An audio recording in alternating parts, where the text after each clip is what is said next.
TorahBox.com pour la diffusion du judaïsme francophone vous retransmet un enseignement du Rav Raphaël Sadine. Bonne écoute et bon limoud.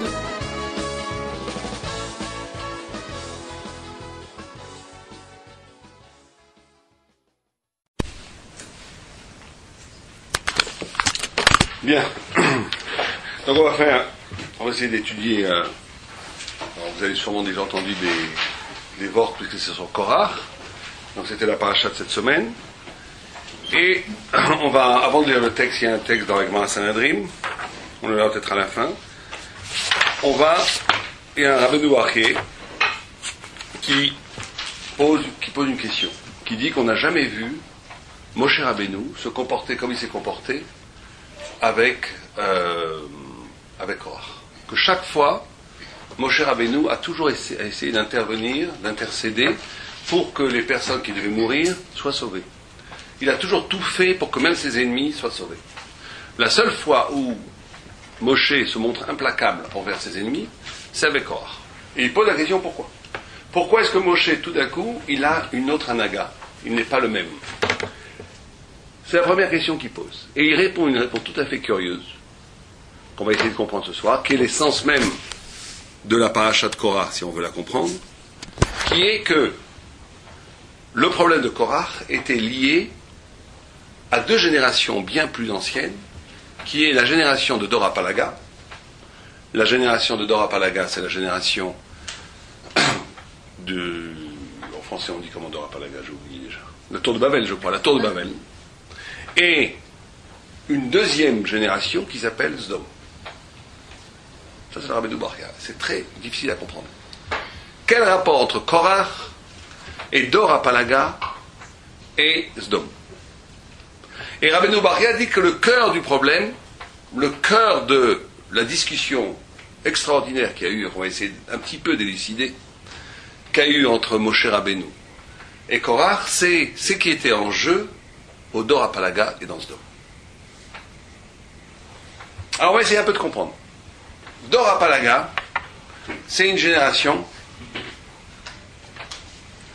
qui veut se poser contre Dieu. Et ils ont quelque chose d'assez extraordinaire. Ils disent c'est très simple. Ils disent Dieu a créé le monde. Et Dieu a donné le monde aux hommes. Et Dieu a donné le monde aux hommes. Haaretz natan lebnei Adam. La terre est donnée aux hommes. Et donc c'est l'homme qui va décider de le visage humain qu'il y aura sur la terre. En d'autres termes, ils ont presque voulu prendre au piège Dieu. Ils ont dit Dieu, tu nous as créés en tant qu'homme libre. Et c'est ça le principe de Tselem Elohim. C'est que l'homme a une liberté absolue, il a le pouvoir de créer. Tselem Elohim, il a la parole. Il a le pouvoir de créer, il a le pouvoir de créer des concepts. Il a le pouvoir de créer une image. L'homme n'est pas né défini. Il est né complètement libre. Un homme, il naît. Un animal, quand il naît, il est complètement défini. Un homme, quand il naît, il est absolument maître de sa destinée. Il peut devenir le pire des rachats, il peut devenir le pire des tzaddik, le plus grand des tzaddik. Il peut devenir un énorme bénoni. Une chose qui est sûre, c'est que l'homme est absolument libre. Donc, comme l'homme est absolument libre, le Dor HaPalaga, ils ont voulu pousser cette liberté au plus haut degré.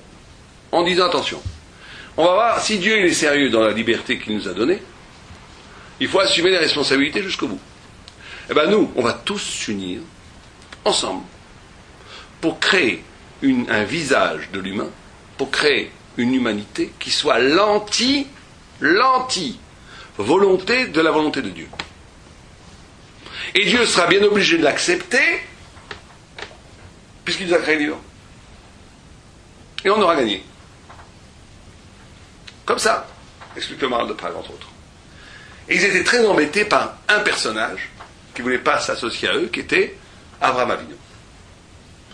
Et c'est pour ça qu'on s'appelle, nous, les Hébreux, Ivrim, parce que tout le monde était d'un côté du monde, d'un côté de l'être, dans la révolte de Dieu, et Abraham était seul, absolument seul, de l'autre côté du fleuve, à dire non. Alors, au début, ils étaient très embêtés. Mais après, ils ont dit, Pradazo en la atid. Cette Prada,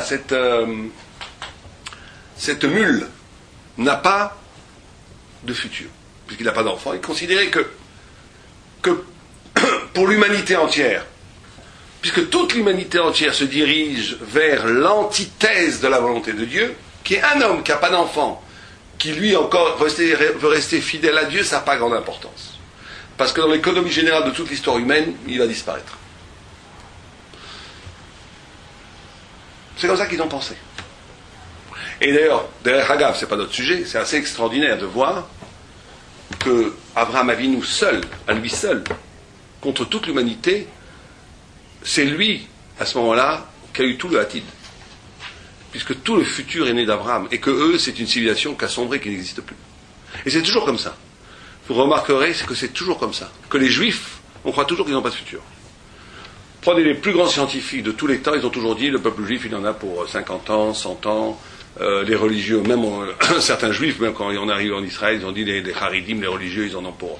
C'est de l'histoire ancienne, c'est du musée, ils en ont plus que pour 20-30 ans, etc. Les gens considèrent toujours que le peuple juif et qu'aucun Torah n'a pas de futur. Parce que justement, la vision du futur qu'ont les gens, c'est une vision, une future qui est articulée par la force du présent. Et si on considère le futur par rapport au présent, le peuple juif, fondamentalement, il n'a pas de futur. Parce qu'on n'est pas dans le présent. Le zman, dans le peuple juif, c'est toujours un temps. Le zman, en hébreu, c'est tout à fait spécifique à l'hébreu. La notion de temps en hébreu, zman, ça veut dire azmana, ça veut dire invitation. C'est-à-dire que le temps chez le peuple juif, il est toujours un temps qui est modulé, qui est travaillé de l'intérieur par quelque chose qui est de l'ordre de l'invitation.